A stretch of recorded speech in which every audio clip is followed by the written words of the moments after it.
الفقيه المرحوم كمال رؤوف النقاطي. بسم الله الرحمن الرحيم. يا أيتها النفس المطمئنة ارجعي إلى ربك راضية مرضية فادخلي في عبادي وادخلي جنتي. الله أكبر، الله أكبر، الله أكبر، الله أكبر، الله أكبر، الله أكبر. في بالغ الحزن والأسى تنعى وزارة الشؤون الثقافية الفنان القدير كمال رؤوف النقاطي الذي عاجل وفاة الفنان والممثل التونسي كمال رؤوف النقاطي.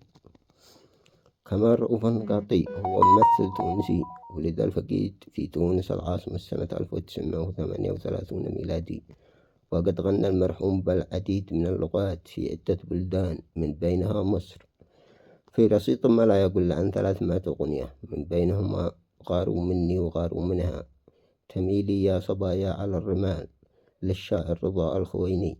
وقد غيب الموت اليوم الاثنين الفنان والممثل الموسيقي التونسي القدير كمال رؤوف النقاطي بعد مسيرة فنية حافلة بالعطاء والإبداع، أغنى خلالها المدونة الموسيقية التونسية.